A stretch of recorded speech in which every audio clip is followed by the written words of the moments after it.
लड़की मेरे से शादी करने के लिए हाँ नहीं कहती तो तुम क्या करती?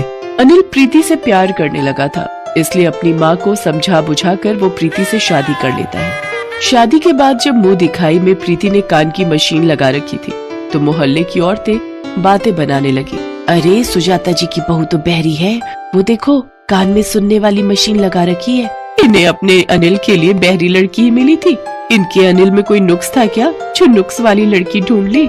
धीरे बोलो, सुजाता जी इधर ही आ रही हैं। हम कौन सा डर रहे हैं, हम भी तो सही बोल रहे हैं। क्यों सुजाता बहन, तुम्हारी बहू सुनती नहीं है क्या? इसके कानों में तो मशीन दिखाई दे रही है। ऐसी भी क्या जल्दी थी जो अपने अनिल के लिए तुम बहरी बहू ढूंढ लाई? क्या करूं बहन जी, हमारी किस्मत ही फूटी थी। पता नहीं मेरे बेटे के ऊपर इसने क्या काला जादू कर दिया। मेरा बेटा इसकी तरफ खींचा ही चला गया। अब बच्चों की जिद के आगे तो माँ बाप को झुकना ही पड़ता है।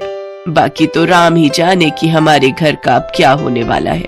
सबकी बातें सुनकर प्रीति की आंखों में आंसू आ जाते हैं और वो चुपचाप अपने कमरे में चली जाती है और रोने लगती है। प्रीति अनिल से इस बारे में कुछ भी नहीं कहती।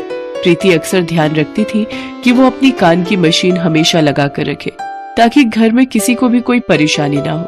एक दिन प्रीति की ननद जिसकी दूसरे शहर में शादी हुई थी वो रहने आई हुई थी। मम्मी, आपको पता है मेरे ससुराल में मेरी कितनी बदनामी हुई है।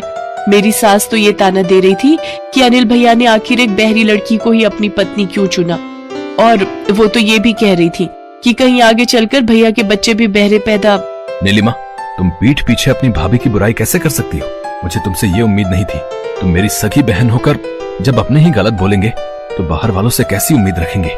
प्रीति किसी को भी कुछ नहीं कहती है। वो बेचारी तो इसी कोशिश में लगी रहती है कि किसी तरह से आप सबको खुश रखे। उसने ही मुझे भेजा था तुम्हें ये बताने के